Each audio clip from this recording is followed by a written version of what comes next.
Hamjambo mabibi na mabwana, ndugu watazamaji pamoja na wasikilizaji wote wa chaneli hii ya Simama Kwenye Imani ya Kweli.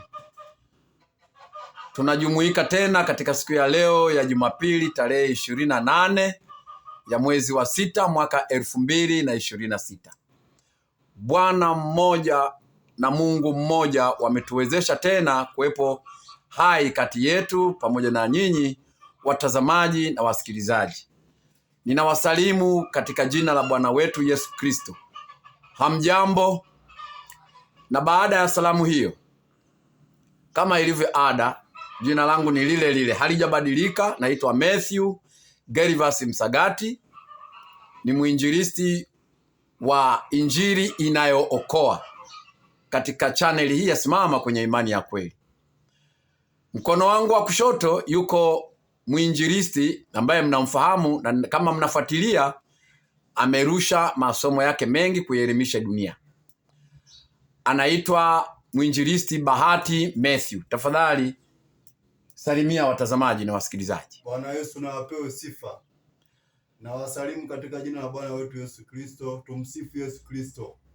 Amina. Mkono wangu wa kulia yuko mwinjilisti Franki Nguya Muruguru. Yeye ni mwalimu wa afya. Nadhani mmefaidika sana na elimu yake katika masomo yake na mmecomment. Tunashukuru kwa sababu mnafuatilia. Mwalimu Franki Nguya, tafadhali wasalimie watazamaji na wasikilizaji. Shalom, shalom watu wa Mungu, mbarikiwe sana. Amina. Amina, amina. Basi kama nilivyojitambulisha, naitwa Matthew Gervas Msagati kutoka wilaya ya Kilosa, mkoa wa Morogoro, Tanzania, Afrika na ulimwengu kwa ujumla. Tunawaalika katika mahali hapa. Lakini kabla ya kuanza somo lenyewe la leo, naomba mwalimu Franki Nguya usome Timotheo ya kwanza sura ya 2 aya ya kwanza tafadhali. Sura ya kwanza. Timotheo wa kwanza sura ya 2 aya ya kwanza. Sura ya 2 aya ya kwanza. Ndiyo. Basi kabla mambo yote nataka dua. Rudia tena. Basi kabla mambo yote nataka dua. Tena. Na sala. Tena. Na maombezi. Tena. Na shukrani. Tena. Ifanyike kwa ajili ya watu wote. Na kwa sababu ya kwa mujibu wa andiko hilo, Paulo anasema, basi kabla ya mambo yote nataka dua, sala, maombezi na shukurani vifanyike kwa ajili ya watu wote. Na kama hivyo ndivyo ilivyo, na waalika wainjilisti tuombe kwa mujibu wa aya hiyo. Na kama itakupendeza ndugu msikilizaji na mtazamaji, tuwe pamoja katika kuomba. Bahati, tuletee ombi mwinjilisti. Basi tuombe. Mungu wetu, Mungu mtakatifu, muumbaji wa mbingu na nchi, tunakusifu, tunalitukuza jina lako kwa masaa tena. Kwa jinsi ulivyokuwa mwema, umeendelea kutupatia huu uzima ambao hatugharamikii gharama yoyote. Wewe ndiye mwezeshaji, wewe ndiye mwezeshaji wa uzima na afya. Tunalisifu jina lako, uhimidiwe milele, jina lako litukuzwe, utukufu na wewe na hata milele. Jina lako lipewe sifa sana. Amen. Masaa tena Bwana, tunakuomba wewe Mungu mkuu, tazama masaa tumekuja mbele zako, tunaomba utusamehe makosa yetu na kututakasa kwa damu ya Yesu Kristo. Sisi ni wanadamu, huenda tumekukosea kwa kuwaza, huenda katika kutenda, huenda kwa kutokujua, huenda kwa kujua. Tunakusihi Mungu, wewe Mungu mwenye upendo, uturehemu, tutakase makosa yetu pamoja na wasikilizaji wote ambao wamenyenyekea mbele zako. Amen. Lakini Bwana, mtumishi wako Mathayo Msagati ukamtumie kama chombo, wewe ukazungumze na wasikilizaji, watazamaji wa chaneli yetu isemayo Simama Kwenye Imani ya Kweli, ambayo Mungu anazidi kuitumia kwa ajili ya kuwakilisha ujumbe ambao anataka kuzungumza na dunia yote. Sasa Bwana, tunakusihi na kukualika ukae pamoja nasi, ukae pamoja na wasikilizaji na watazamaji wote, pamoja na mwinjilisti Nguya Franki ambaye naye pia amejumuika pamoja nasi, wote ambao tenga muda wao kwa ajili ya kutazama na kusikiliza. aendelee kufunua fahamu zao na akili zao ili watazame maajabu yatokeo katika neno lako. Nakusihi sasa uwe pamoja nasi hata tunapoanza na hata tunapomaliza, katika jina la Yesu Kristo, amina. Amina. Asante kwa ombi mwinjilisti Bahati. Amina. Kwa kuanza somo letu, na alitangaza somo letu kwamba linasema utaung'amua uongo kwa ujuzi na maarifa. Ndugu watazamaji, hii ni channel ya Simama Kwenye Imani ya Kweli. Sisi tunafundisha kweli ya Biblia. Hatufundishi kwa ajili ya kibiashara. Ni kweli ya Biblia, injili iliyonyooka. Mungu amesema hivi, ni sisi ndivyo tunavyofuata na ndivyo tunavyofundisha wengine. Mungu amesema hivi, ni hivi. Mungu amejifafanua kwamba yuko hivi, na sisi ndio tunafundisha. Kwa hiyo ukweli utaung'amua, uongo utaung'amua kwa ujuzi na maarifa. Sasa utajiuliza, somo linasema utaung'amua uongo kwa ujuzi na maarifa. Utaung'amua uongo. Uo kung'amua maana yake nini? Unaposema kung'amua maana yake ni kubaini kitu kilichofichwa, ambacho kimefichwa kwa namna nyingine, pengine ya kimafumbo. Kimefichwa, wewe unabaini kwamba hiki ni uongo. Hapa hakikuwa lazima kiwe hivi, kimezungumzwa kwa namna nyingine. Unafichua kitu kilichofichwa, kimefichwa katika namna ya mafumbo, wewe unafichua, unabaini. Ndio maana ya kung'amua uongo kwa kuubaini uongo huo. Sasa nimesema utaung'amua uongo kwa ujuzi na maarifa. Lazima uwe na ujuzi. Ujuzi maana yake nini? Nini maana ya ujuzi? Ujuzi kisayansi tunaweza tukasema kwamba ni vile mtu ambaye ana elimu ya kuvumbua vitu ambavyo vina manufaa kwa jamii ya ulimwengu mzima au kwa jamii anayoishi. Huo ni ujuzi au ufundi stadi. Ni mtu ambaye anabuni vitu basi vinakubalika. Huo ni ujuzi katika kisayansi au kwa lugha ya kawaida. Lakini je, kibiblia ujuzi ni nini? Msomaji, naomba usome. Ndio. Tupate neno maana ya ujuzi. Maana huwezi kubaini uongo bila kuwa na ujuzi na maarifa. Sasa ujuzi ni nini? Ndio. Naomba msomaji usome Wakorintho wa kwanza sura ya 8 aya ya 5 mpaka ya 7. Wakorintho wa kwanza sura ya 8 aya ya 5, sura ya 8 aya ya 5 mpaka ya 7. Nitasoma. Ndio.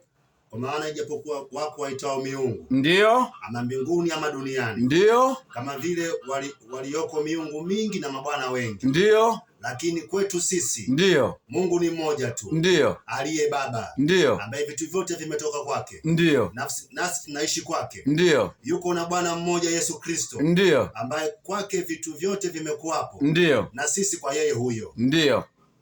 Bali ujuzi huu haumo ndani ya watu wote. Rudia tena. Bali ujuzi huu haumo ndani ya watu wote. Ila wengine kwa kuizoeleza ile sanamu hata sasa ula kana kwamba ni kitu kilichotolewa sadaka kwa sanamu. Na dhamiri zao na kuwa dhaifu unajisika. Sasa Biblia katika aya ya 5 inasema ijapokuwa kuna miungu wengi mbinguni, sijui duniani, wengine wana miungu matumbo, wengine wanaabudu magorofa, akiwa na gorofa ndio wanaona kama ndio Mungu wake. Aya ya 5 inasema ijapokuwa kuna miungu mingi. Aya ya 6 anasema lakini kwetu sisi Mungu ni mmoja. Aliye Baba, ambaye vitu vyote vimetoka kwake, nasi tunaishi kwake. Kuna Bwana mmoja Yesu Kristo, ambaye kwake vitu vyote vilikuwapo, na sisi kwa yeye huyo. Bali ujuzi huu hapo kwa watu wote. Kwanza hapo kwenye aya 6 hiyo, lakini kwetu sisi hapa, sisi wainjilisti watatu, tunawatangazia watazamaji pamoja na wasikilizaji. Biblia inasema kama kuna miungu wengi huko na huko mibusi vitu, lakini kwetu sisi, Mungu anashuhudia katika Biblia. Paulo anasema lakini kwetu sisi Mungu ni mmoja aliye asili ya vitu vyote, na yeye ndiye Baba wa milele, lakini pia yuko na Bwana wetu Yesu Kristo. Sasa aya 7 isome kwa maneno ya kwanza ya. Bali ujuzi huu haumo ndani ya watu wote. Basi ujuzi huu sasa, huu ujuzi wa kugundua kwamba andiko la Biblia linasema kuna miungu mingi sijui wapi na wapi, lakini kumbe Biblia inasema Mungu ni mmoja wa pekee wa kweli, na yuko na Bwana mmoja Yesu Kristo. Wako wawili tu, Amina. Mungu na mwanawe Yesu Kristo. Sasa huo ujuzi huo wa kugundua kwamba Biblia imesema yuko Mungu mmoja na Bwana mmoja, huo ujuzi hauko ndani ya watu wote. Amina. Ni kwa watu tu ambao wamechaguliwa tangu kuumbwa, kabla ya kuumbwa kwa misingi ya ulimwengu, kwamba hawa ndio watakaojua ujuzi huu, na hawa ndio watakaopeleka injili safi yenye ujuzi huu. Kwa hiyo utaugundua uongo. Mwingine atakwambia kuna miungu watatu. Biblia inasema kwa Yohana, usisome mwalimu, Yohana sura ya 17 aya 3 nasema, na uzima wa milele ndio huu. Wainjilisti, si tunatamani uzima wa milele? Ndio. Na watazamaji, si mnatamani uzima wa milele? Na kama mnatamani uzima wa milele, Yohana sura ya 17 aya 3 anasema, na uzima wa milele ndio huu, wakujue wewe Mungu wa pekee wa kweli na Yesu Kristo uliyemtuma. Kwa hiyo wajue watu wangapi? Wawili, Baba na mwanawe. Yesu Kristo. Ndipo utaupata ujuzi huo wa kuwajua hao wawili, na hapo utapata uzima wa milele. Amina. Kama hauna ujuzi wa kujua hilo, wewe unajua kwamba kuna Mungu mmoja, alafu unasema wako watatu.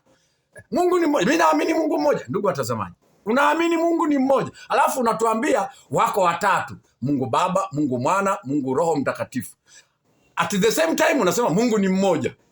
Mbona unadanganya? Hata mwanao akikuuliza, eti baba, hii dunia yote imeumbwa na miungu wangapi? Mwanangu, imeumbwa na Mungu mmoja tu. Mbona? Ila Mungu mmoja, alafu ana nafsi tatu: Mungu Baba, Mungu Mwana, Mungu Roho Mtakatifu. Wa darasa la kwanza mwanao atakwambia, si umesema Mungu mmoja, mbona unanitajia watatu? Hii haingii akilini. Amina. Kwa hiyo ujuzi wa kugundua Mungu ni mmoja, wa pekee, wa kweli, halafu yuko na Bwana mwanawe ambaye kamtuma ili aje afanye ukombozi kwa ajili ya dhambi zetu. Ujuzi huo sasa, Paulo anasema hauko ndani ya watu wote. Amina. Amina. Sasa tunakuja kwa habari ya uongo. Uongo ni nini? Uongo ni kujikinai. Ndugu mtazamaji na msikilizaji wa chaneli hii ya Simama Kwenye Imani ya Kweli, uongo ni kujikinai. Asemapo uongo huwa anasema yaliyo yake mwenyewe, yaani hakutumwa, hajatumwa, anaongea. Biblia haijasema hivi, yeye anaongeza. Biblia haijasema hivi, yeye anapunguza. Biblia, yaani unajikinai, unasema yaliyo yako mwenyewe. Msomaji, ndio naomba twende kwa Yohana sura ya kwanza, Yohana sura ya 8 aya 44. Yohana sura ya 8. Tupate nini maana ya uongo? Aya 44. Ndio. Maandishi yanasema, ndio, ninyi ni baba yenu. Ninyi na baba yenu Ibilisi. Na tamaa za baba yenu ndizo mpendazo kuzitenda. Ndio. Yeye alikuwa muuaji tangu mwanzo. Wala hakusimama katika kweli. Kwa kuwa hamna hiyo kweli ndani yake. Asemapo uongo, useme yaliyo yake mwenyewe, kwa sababu yeye ni muongo na baba wa uongo. Kwa hiyo asili ya uongo ni Shetani, na ndiye baba wa huo uongo wote. Kwa hiyo wewe ukimfuata Shetani, maana yake ukisema uongo, ukisema mambo ambayo unatunga mwenyewe, Mungu anajifunua. Yeye ni mmoja na hakuna Mungu mwingine isipokuwa yeye. Wewe ukasema wako watatu, umesema uongo na unamfuata Shetani ambaye ndiye baba wa huyo, na wewe ni mtoto wa huyo. Sasa kwa nini tusiamini wewe ni mtoto wake? Huo ndio maana ya uongo. Na uongo madhara yake nini? Msomaji, naam, twende Ufunuo sura 21 aya 8. Ufunuo sura 21 aya ya 8. Inasemaje? Ufunuo sura 21 aya ya 8. Maandiko matakatifu yanasema, ndio, bali waoga. Kwanza hapo Biblia inaposema waoga maana yake nini? Sio kuogopa nyoka. Ukimwona nyoka unaogopa, ukimwona simba unaogopa, ukimwona chatu unamuogopa, ukimwona nge unahamaki, ukimwona panya unashtuka. Huo sio uoga unaozungumzwa katika Biblia hiyo. Katika Biblia uoga unaozungumzwa hapo, aidha Mungu amekuteua wewe ukawa miongoni mwa watu waliovuviwa kweli, ukasoma pengine ile aya tuliyosoma Yohana sura ya 17 aya ya 3 inayosema na uzima wa milele ndio huo, kujua wewe Mungu wa pekee wa kweli na Yesu Kristo uliyemtuma, ukavuviwa kulijua hilo na ukaelewa na ukaamini imani hiyo kwamba kwa kweli hakika Mungu ni mmoja, halafu yuko na Bwana mmoja, ukavuviwa hivyo, lakini unaogopa kuwaambia watu, unaogopa kuwaambia ukweli huo, na Mungu anakutegemea wewe aliyekuvuvia waeleze sasa kwamba mimi niko peke yangu, na Mungu ana wivu unapomshirikisha na wengine. Kwa hiyo sasa unapoogopa kuwaambia watu, unaogopa ndugu zako watakutenga, unaogopa mchungaji atakununia, unaogopa wazee wa kanisa watakusengenya, unaogopa kufutwa kwenye kitabu cha kanisa, wewe unaitwa muoga. Na yule anaye pengine umehubiri ukweli wa Biblia, injili iliyonyooka, na yule msikilizaji sasa anasikiliza, hakika anaona kabisa. Kwa mfano, mwalimu, soma Yohana wa kwanza sura ya 5 aya 20 tafadhali. Ndio. Waraka wa kwanza wa Yohana. Waraka wa kwanza wa Yohana sura ya 5. Waraka wa kwanza wa Yohana sura ya 5. Ndio. Aya ngapi? Aya 20. Aya 20. Ndio mwalimu. Maandiko yanasema. Sawa mwalimu. Nasi twajua kwamba mwana wa Mungu amekwisha kuja. Ndio. Naye ametupa akili kwamba tumjue yeye aliye wa kweli. Ndio. Nasi tumo ndani yake yeye aliye wa kweli. Ndio. Yaani ndani ya mwana wake Yesu Kristo. Ndio. Huyo ndiyo Mungu wa kweli. Ndio. Na uzima wa milele. Sasa Biblia inasema sisi tumepewa akili, mwana wa Mungu ametupa akili tupambanue yaliyo mema na tupambanue yaliyo mabaya, tupambanue yaliyo ya uongo, tupambanue na yaliyo kweli. Ametupa akili hiyo tuzitumie, na kama ametupa akili tuzitumie, mtu wa Mungu amevuviwa neno la ukweli, anakueleza kwamba Mungu ni mmoja, hakuna Mungu zaidi ya mmoja, na yuko na Bwana wetu Yesu Kristo. Wewe umeng'ang'ana, unang'ang'ana kwa miungu watatu, unakataa kusikiliza injili ya kweli, wa hali ya kuwa umepewa akili na mwana wa Mungu, uitumie kupambanua, uwe kama Waberoya kwa Yohana 17:11 inayosema kwamba watu hawa ni waungwana, walikuwa waungwana kweli kweli, wakipewa neno wanalichunguza, walikuwa hawakubali ovyo mpaka wachunguza mambo haya ndio kweli. Kwa hiyo sasa wewe unayesikiliza, baada ya mtumishi wa Mungu kukwambia, channel hii inakwambia, walimu wangu anakuambia hapa kwamba walimu wenzangu wanapokueleza neno la ukweli, wewe umepewa akili uichanganue, unashindwa kuchanganua na unaamini kumbe ndivyo ilivyo, kweli Mungu ni mmoja, kweli na Bwana Yesu ni mmoja. Lakini sasa unaomuogopa mchungaji wako atakununia, unaogopa kufutwa kwenye kitabu cha ushirika cha kanisa, unaogopa ndugu zako watakutenga. Huo ndio woga. Turudi kwenye pointi yetu. Amina. Sasa endelea hiyo. Bali waoga katika Ufunuo 21:8. 21:8. Ndio. Ufunuo 21 aya ya 8. Ndio. Nishafika pale. Haya. Bali waoga. Ndio. Na wasioamini. Ndio. Na wachukizao. Ndio. Na wauaji. Ndio. Na wazinzi. Ndio. Na wachawi. Ndio. Na hao waabuduo sanamu. Ndio. Na waongo wote. Na waongo wote. Na waongo wote. Sehemu yao ni katika lile ziwa liwakalo moto na kiberiti. Hayo ndio hii ndio mauti ya pili. Hayo ndio madhara ya uongo, maana utakwenda kwenye mauti ya pili. Mauti ya kwanza ni kufa kwa upande wa tumaini la Bwana, na mauti ya pili ndio kufa katika tumaini la baba wa uongo. Sasa ukweli ni nini? Maana utang'amua uongo kwa ujuzi na maarifa. Ujuzi tumeelewa, kung'amua ni kubaini. Sasa ujuzi tumeona. Ukweli ni nini? Ukweli maana yake kibiblia, maana yake ni utakaso wa neno la Mungu ambalo lenyewe limekamilishwa kikamilifu na limehakikishwa kwa pumzi ya Mungu. Halihitaji msaada wa kibinadamu kuliongeza au kulipunguza ili kupata ubora wa neno la Mungu. Halihitaji, lenyewe limekamilika. Msomaji, naomba usome Mithali sura ya 30. Mithali sura ya 30. Ndio, aya ya 5 mpaka ya 6. Mithali sura ya 30 aya ya 5 mpaka ya 6. Ndio. Kila neno la Mungu limehakikishwa. Kila neno la Mungu limehakikishwa. Yeye ni ngao ya mwaminio. Yeye ni ngao ya wamwaminio. Usiongeze neno katika maneno yake. Usiongeze neno katika maneno yake. Asije akakulaumu. Ukaonekana umuongo. Ndugu mtazamaji na msikilizaji wa channel hii ya Simama Kwenye Imani ya Kweli, Neno la Mungu limesimama lenyewe kamili. Alihitaji mwanatheolojia, wachungaji waliosomea theolojia huko waliongeze, hapa kidogo tunataka tumsaidie Mungu, hapa alipaswa kufanya hivi, haitakiwa afanye hivi. Yeye anasema yuko peke yake, lakini hapa hii dunia lilote kubwa ili aumbe peke yake, labda angekuwa na wenzake. Haliko hivyo watazamaji. Amina. Neno la Mungu limekamilika kabisa kabisa kabisa na limehakikishwa. Amina. Yeah. Sasa basi, ikiwa hivyo ndivyo ilivyo, ukweli mwingine maana yake nini? Ukweli, maana ya ukweli nyingine nini? Soma msomaji Yohana sura ya 17 aya 17. Yohana 17:17. Ndiyo. Inasema, ndiyo, uwatakase kwa ile kweli. Uwatakase kwa ile kweli. Neno lako ndio kweli. Neno lako ndio kweli. Kwa hiyo ukweli umetakasika. Yaani wewe ukiwa mkweli umetakasika. Na Yesu anasema watakase kwa ile kweli. Na neno lako ndilo kweli.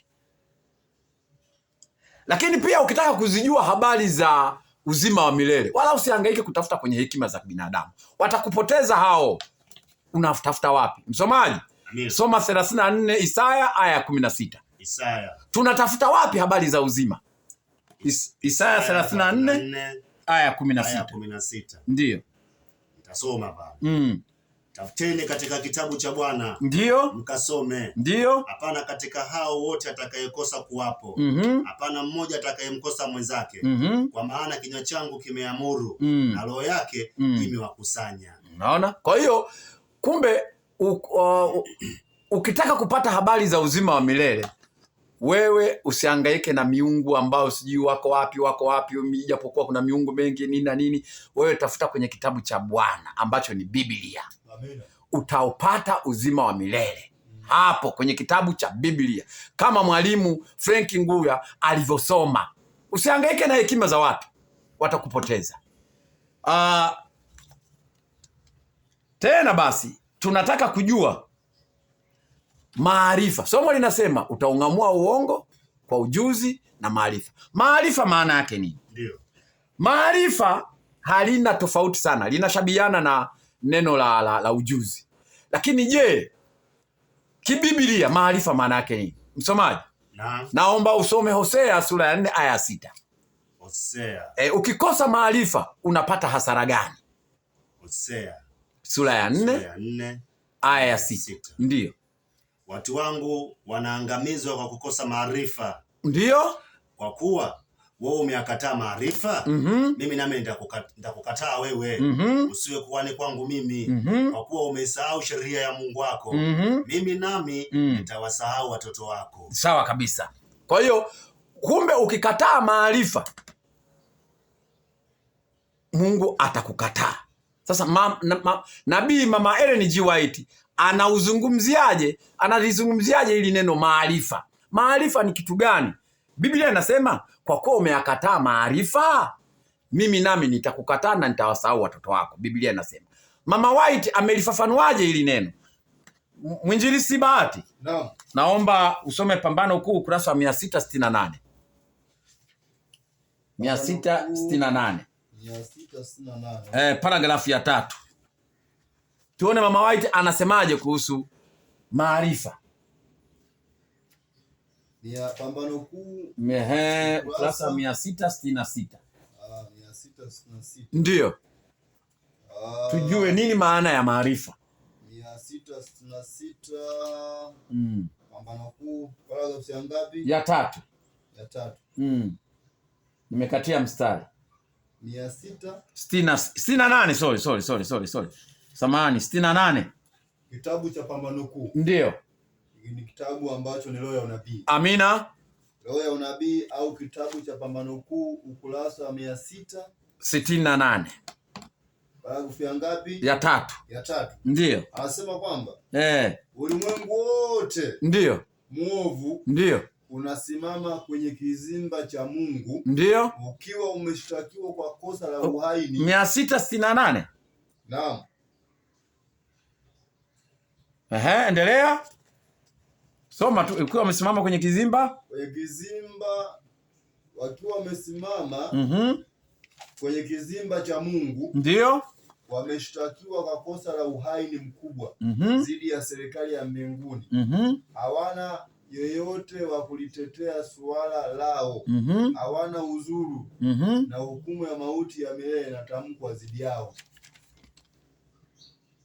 Kipengele cha kwanza. Wapo mapadri. Hapana, hicho acha. Ndio. Hebu samahani mwinjilisi. Ukurasa wa 593. 500. Sorry, samahani. Ndio. Pambano Kuu. Tafadhali samahani sana watazamaji. Pambano Kuu ukurasa wa 593, paragrafu ya kwanza na ya pili. Tujue maana ya maarifa. Kipengele kinachosema maandiko ni kinga. Ndio. Pambano Kuu, kitabu ni cha Roho ya Nabii. 500 ukurasa 93. Kinachosema 593 aya ya kwanza mpaka ya pili. Na waende sawa kwa sheria na ushuhuda. Ndio. Ikiwa hawasemi sawa sana neno hili. Ndio. Bila shaka kwa hao. Hapana. Asubuhi. Ndio.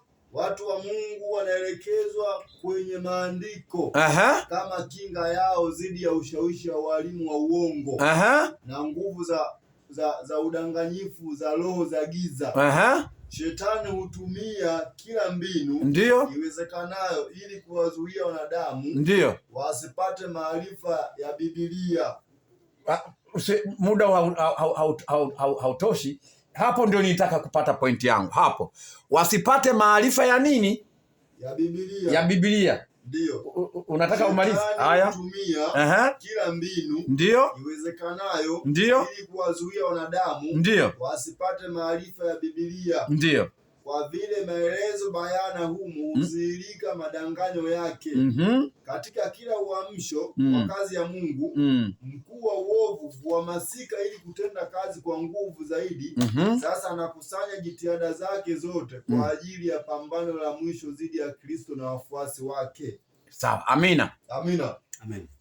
Kwa hiyo maarifa ni ya kujua Biblia.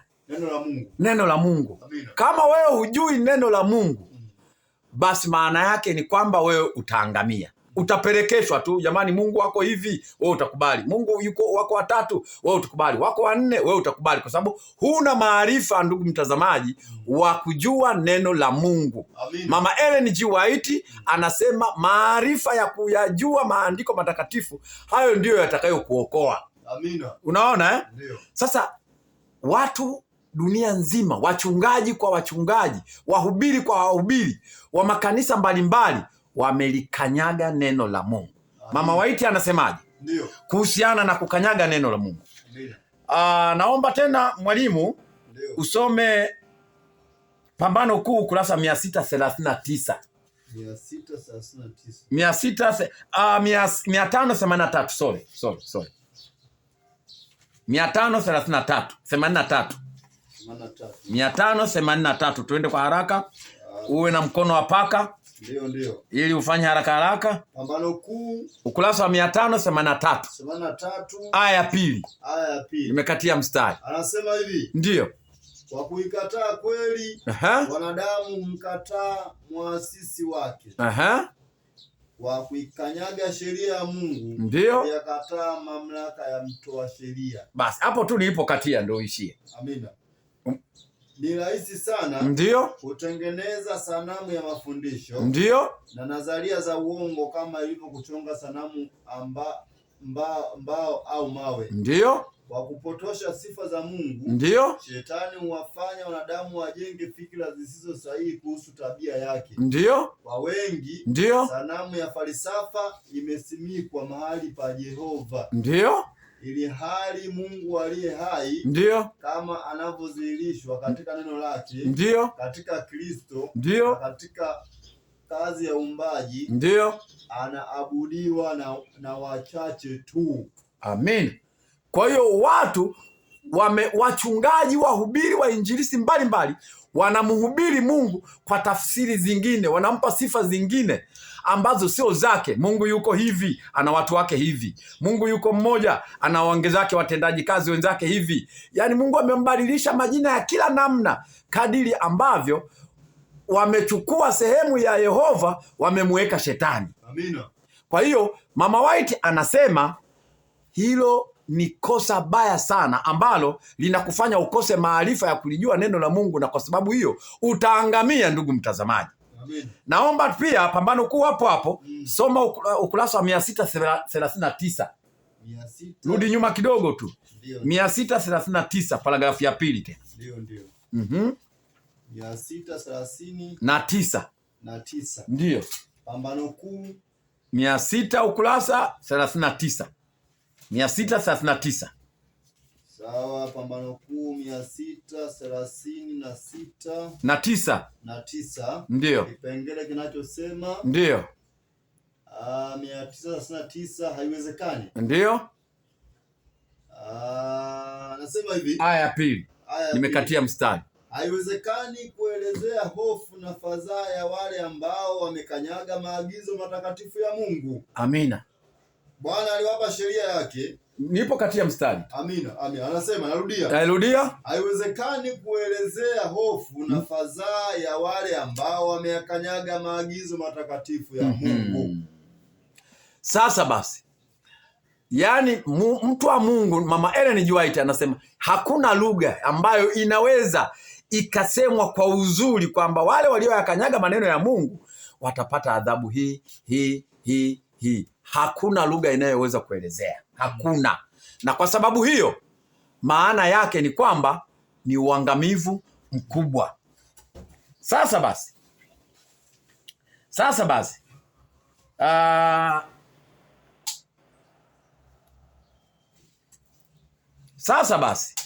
somo letu linasema utaung'amua uongo kwa ujuzi na maarifa, na tumejua namna ya kung'amua uongo, kubaini uongo na nini, tumetoka huko.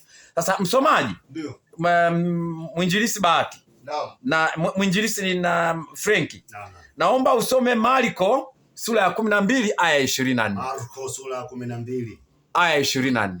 Aya 24. Ndio. Nitasoma pale. Ndio. Maandiko yanasema. Ndio. Yesu akajibu akawaambia. Ndio. Je, ampotei kwa sababu hii? Ndio. Kwa kuwa muyajui maandiko wala uweza wa Mungu? Amina. Yesu akawajibu akawaambia, je, hampotei kwa sababu hii?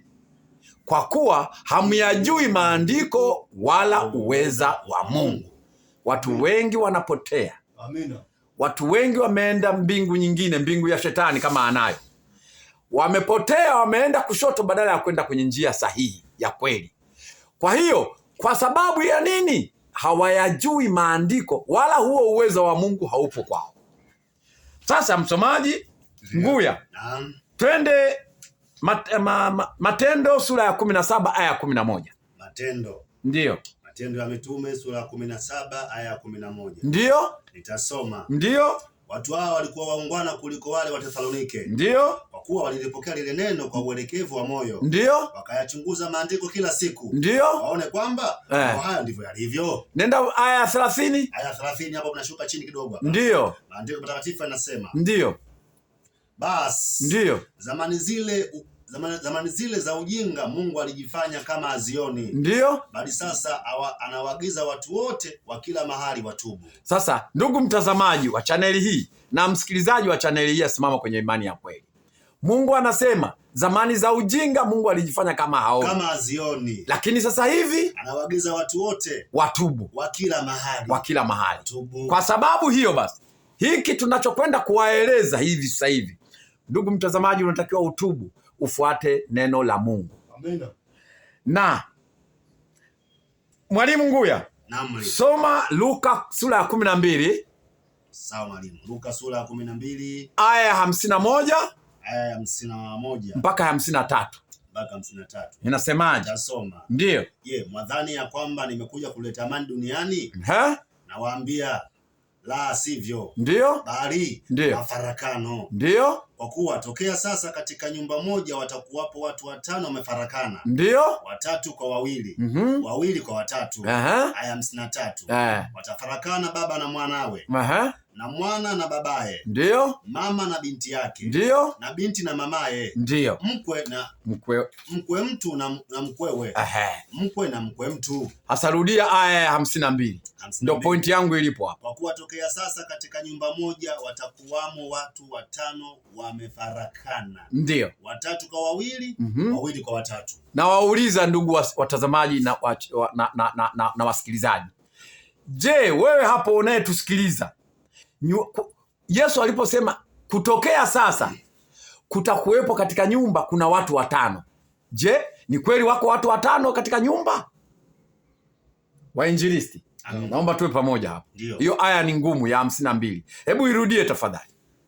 Kwa kuwa tokea sasa katika nyumba moja watakuwepo watu 5 wamefarakana, 3 kwa 2, 2 kwa 3. Sasa basi, je, mimi nyumba yangu mwenyewe ina watu zaidi ya 5. Ina watu kama, na watoto wadogo zangu kuna watu kama 9. Mwalimu Bahati, wewe hautakuwa na nyumba yenye watu 5 tu, na wewe 5 tu Mwalimu Nguya. Yaani kila mtu, hakuna nyumba yake ina watu 5.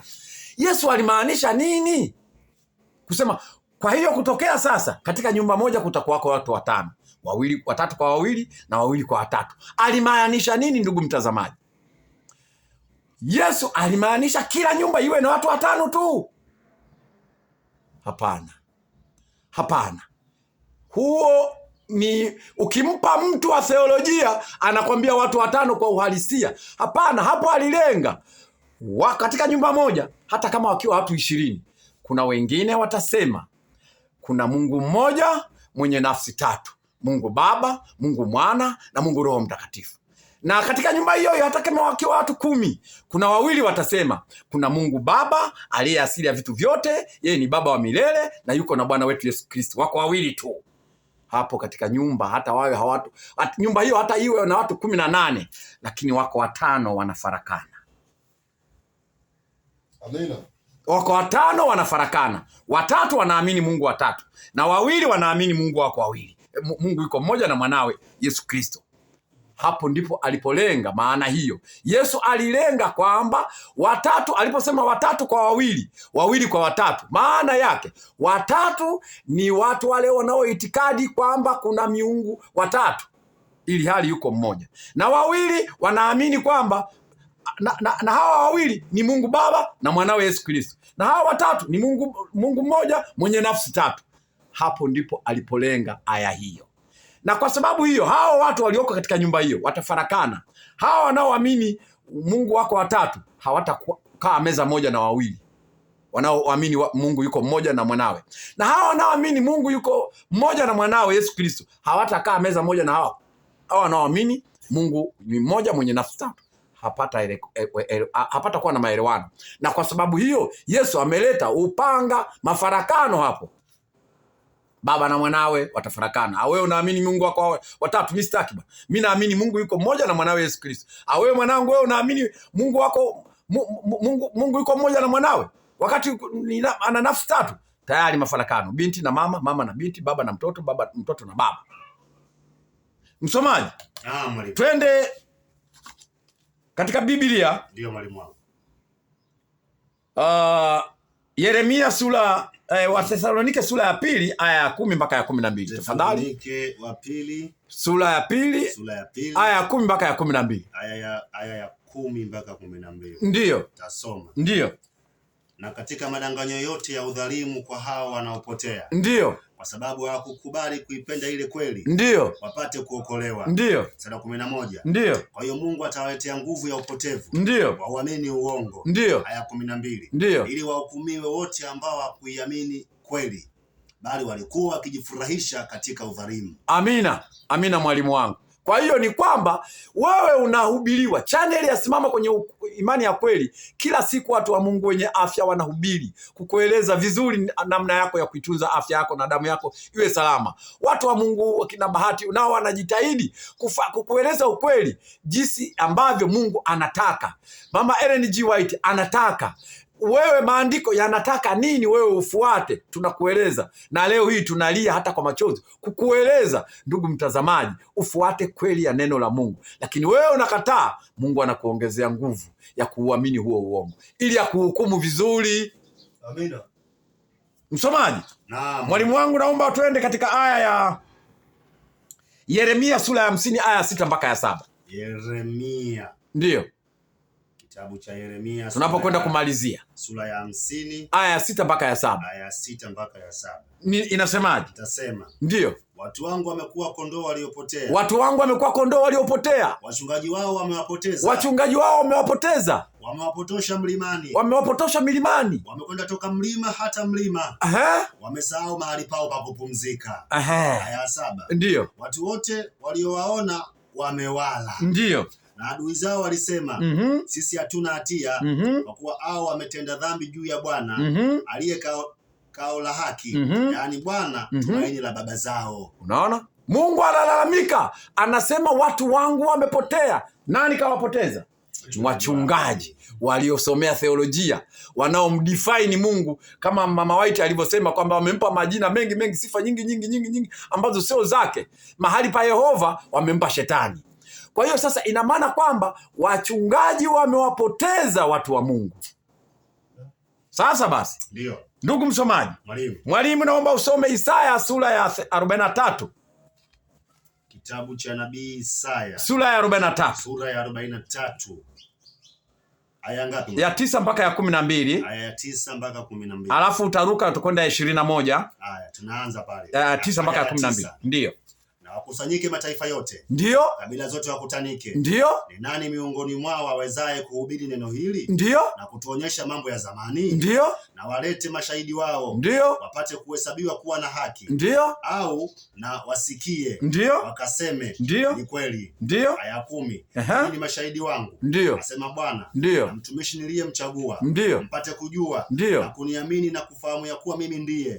Baba yangu hakuumbwa Mungu awaye yote. Ndiyo, kabla yangu hakuumbwa Mungu awaye yote. Wala baada yangu mimi hata kuwepo mwingine. Ndiyo.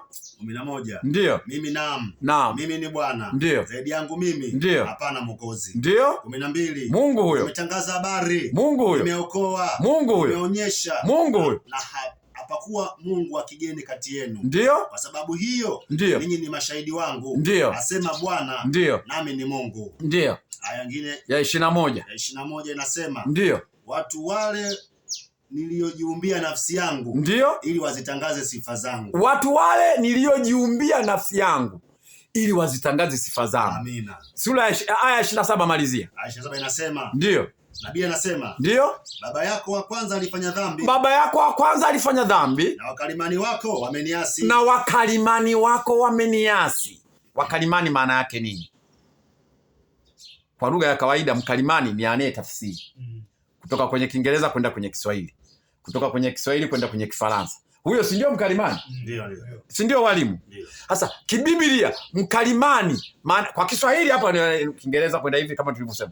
Lakini kwa kibiblia mkalimani, hebu rudia hiyo aya ya 27. Baba yako wa kwanza alifanya dhambi. Ndio. Na wakalimani wako wameniasi. Wameniasi. Maana yake ni tunawatafuta wakalimani. Wakalimani wakina nani hao ambao wamemuasi, wametafsiri Biblia kwa uasi? Ni akina nani? Msomaji, soma Isaya sura ya 56. Kwenye Isaya sura ya 56. Ndiyo, tuwajue wakalimani waliomuasi Mungu.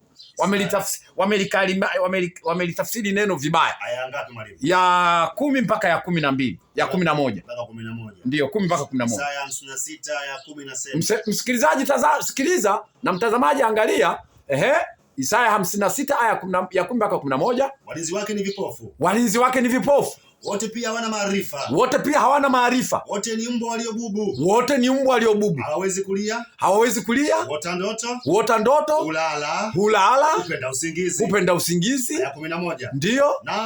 Naam. Mbwa hao wanachoyo sana. Mbwa hao wanachoyo sana. Hawashibi kamwe. Hawashibi kamwe. Na hao ni wachungaji wasioweza kufahamu neno. Rudia tena. Na hao ni wachungaji wasioweza kufahamu neno. Rudia kwa mara ya mwisho. Na hao ni wachungaji wasioweza kufahamu neno. Endelea. Wote pia wamegeuka upande. Ndio. Wazifuate njia zao wenyewe. Ndio. Kila mmoja kwa faida yake. Toka pande zote. Maisha hiyo mwalimu. Hao ndio wakalimani waliozungumzwa katika ile aya ya 27 katika Isaya 43 aya 27. Wakalimani wao, baba yako wa kwanza alitenda dhambi na wakalimani wako wameniasi. Hao ndio wachungaji wasiofahamu neno. Amina. Hao ndio wachungaji wasiofahamu neno. Mungu yuko mmoja. Mungu yuko mmoja, ana nafsi tatu. Wao umesema mmoja, alafu tunasema wako watatu. Si ndio watatu? Sasa unamdanganyaje mtu mwenye akili timamu? Maarifa ya neno la Mungu ni ujuzi wa hali ya juu sana. Ukigundua kwamba ukiwa na maarifa utang'amua hao wachungaji wanatudanganya, waliosomea theolojia. Mungu anawaita hao ni wakalimani. Mkalimani ni kufasiri neno, ni kufasiri lugha. Wakalimani wetu ni wachungaji wasiofahamu neno.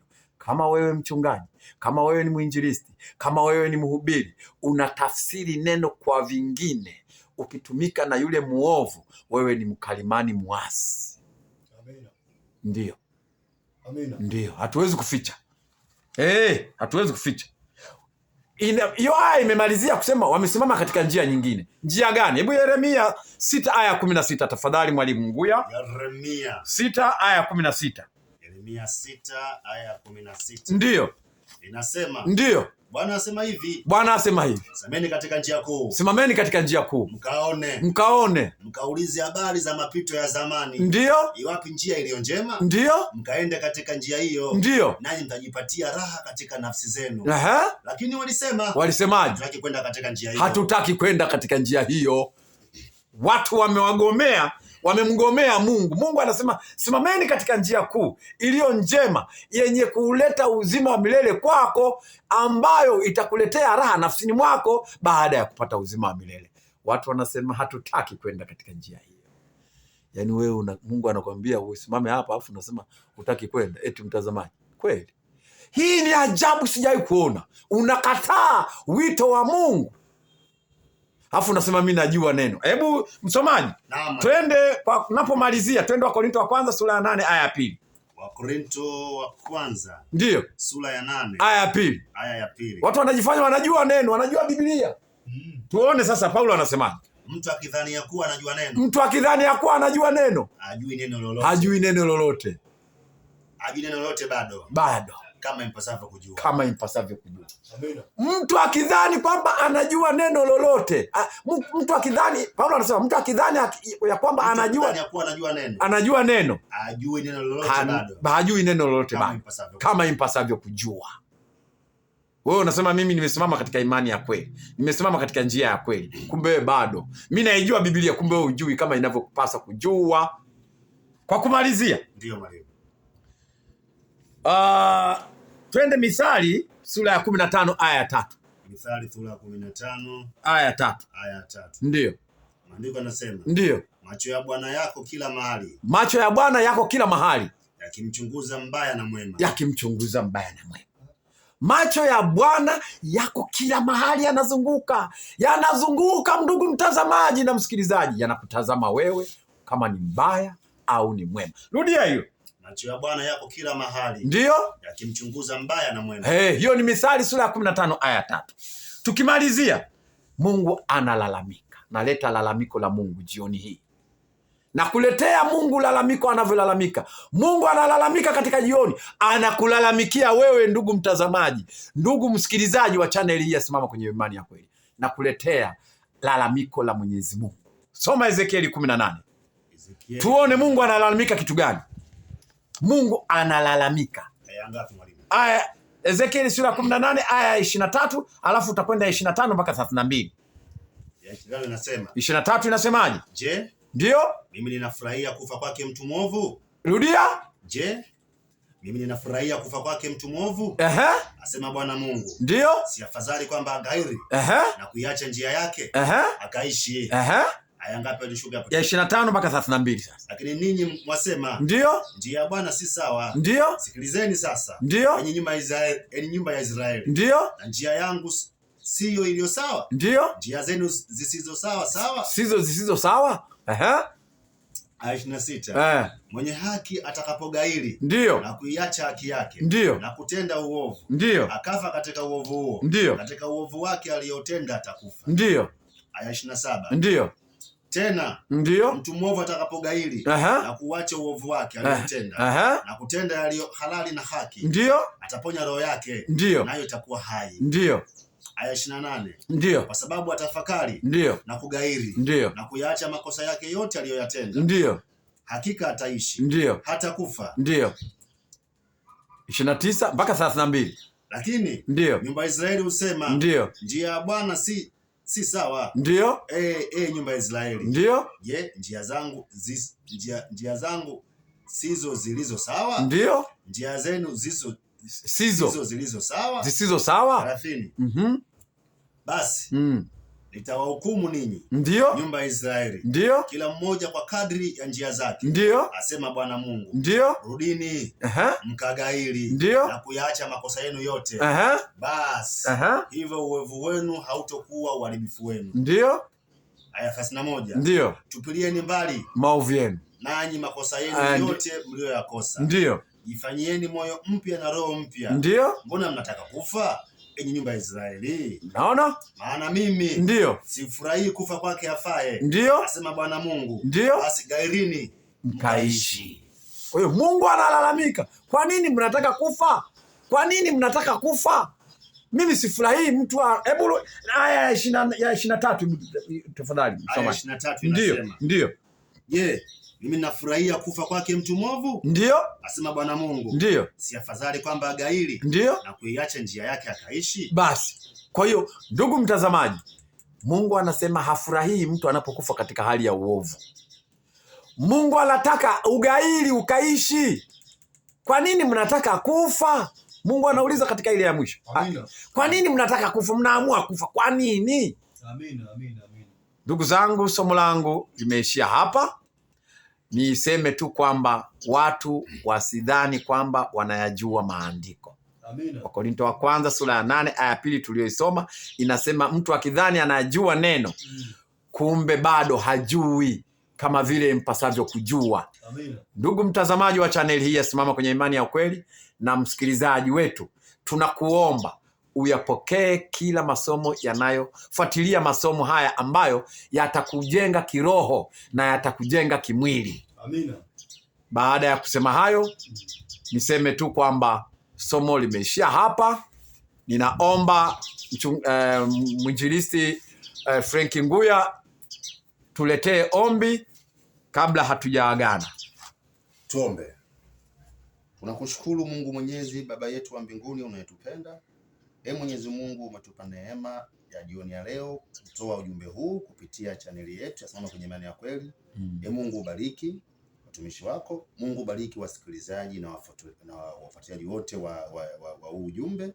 Mungu ukamguse yule aliyeguswa na ujumbe, ukazidi kumnyoshea njia zake. Kwa maana ipo njia ionekano njema katika macho ya mtu, lakini njia hiyo mwisho wake ni mbaya. Amen. Basi Mungu waelekeze watu wako, waite watu wako, iite Israeli yako ya leo Mungu katika njia iliyonyooka. Amen. Asante Mungu katika kipindi hiki cha leo, tunapoenda kuelisha kipindi hiki Mungu, ni mwanzo wa kipindi kingine. Amen. Endelea kuwa nasi Mungu, endelea kutubariki. Tunaomba yote hayo kwa jina la Kristo Bwana wetu. Amina. Amina.